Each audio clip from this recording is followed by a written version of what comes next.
Hey, what's going on, PFR Nation? This is Kevin Lau, your host of the Planning for Retirement podcast, and welcome to another edition of the Whiteboard Fireside Chat. And this week, we're going to be breaking down some topics related to our episode that's coming out on Thursday, which is behavioral biases against annuities and why they are harmful. And today, my fireside chat title is Annuities Will Outperform You. And because we're talking about annuities, I'm going to go ahead and just say annuities are guaranteed to outperform you. All right. And so stay with me.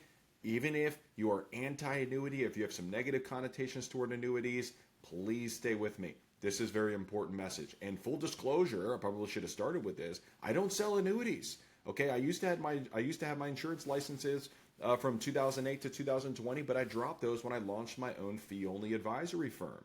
All right. But I still believe in the power of this product where it fits. All right. And so I'm not coming at you saying I want to sell you an annuity. I want you to understand the concepts of what an annuity can do for you. And if you fit a certain profile to where you say, you know what, this does resonate with me, maybe it makes sense to consider annuity as part of a well-rounded retirement income plan. So make sure to tune into the episode, the Planning for Retirement podcast episode, this Thursday, October 17th. But without further ado, why don't we jump into the Whiteboard Fireside Chat here?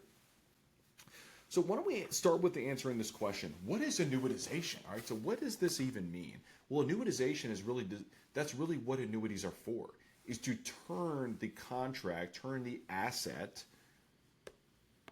into a lifetime income.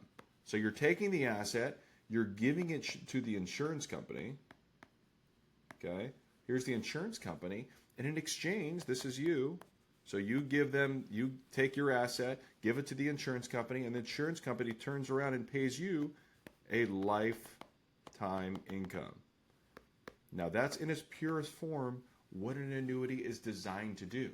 All right. Now some annuities you can purchase and you don't turn on the annuitization switch yet or the income switch yet.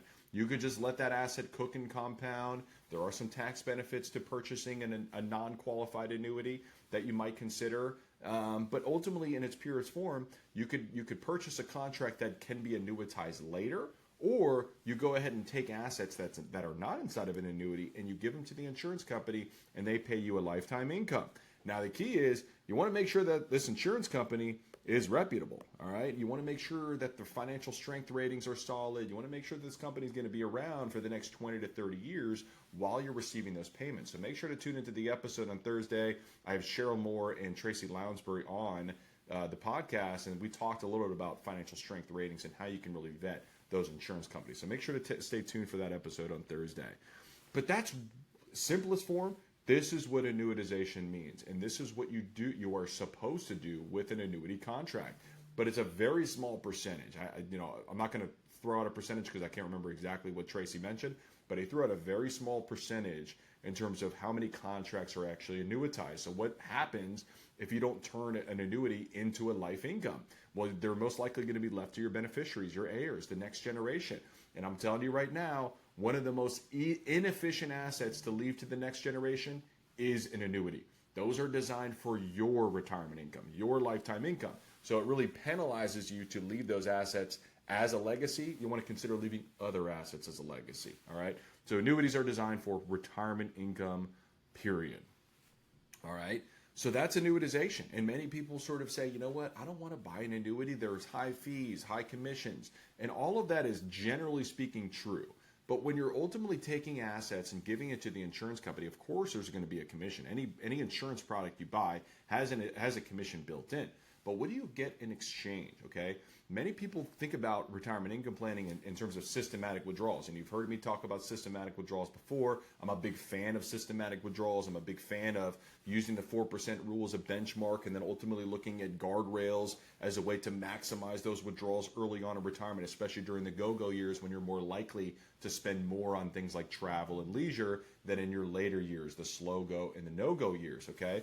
So the 4% rule, the challenge with that is ultimately what it's going to do is going to give you an inflation raise each year throughout your entire retirement, and ultimately it's going to allow you to spend more later on in your life when you may not need to be spending that much on your lifestyle. And of course, healthcare costs could go up over time. I totally understand that, But when we're talking about maximizing income, the 4% rule oftentimes falls short. And that's why I've talked about some alternatives to that and looking at a different strategy, looking at different ways to maximize income. Annuitization is absolutely one of those ways to maximize income. How do you add? How so, Kevin, you might ask? Well, why don't we flip over to the next slide? All right, so this is straight from what website? ImmediateAnnuities.com. All right, so this is basically a website where you can just go in and plug in, hey, here's how much in assets I have, here's how much in assets I want to turn into an annuity, here's my date of birth, all right, and here's my gender, and they're going to give you some payout rate options. And look at this. Here are the top options. And by the way, this is for a 60-year-old male. All right? So if you're a 60-year-old male, these payout rates probably are pretty close to what you can actually get if you sent an application in. And look at these, Penn Mutual, pretty solid carrier, New York Life, and actually has the financial strength ratings right there. American National, Nationwide. I mean, these are reputable companies out here. Look at these payout rates. And this is, again, for a $1 million portfolio. So if you took $1 million and annuitized, this is how much you would receive on a monthly basis, which translates into a payout rate of 6.97%.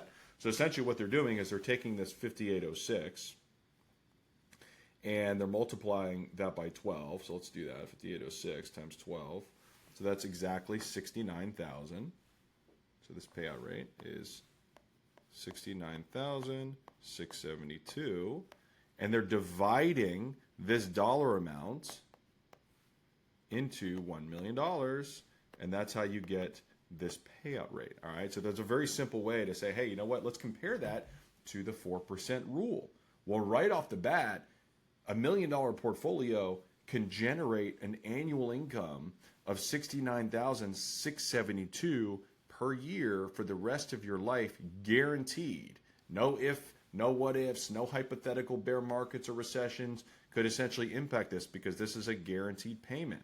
All right. Whereas the 4% rule, that's going to start with an income of $40,000. I mean, that's a pretty significant difference of $69,000 annually versus $40,000. I mean, if you were to really do the math on that, I mean, that's an increase of about 72% in terms of cash flow coming into your bank account on a monthly basis. Imagine what you can do with that income during your go-go years. And oh, by the way, imagine what you can do with those assets that are not turned into a life income.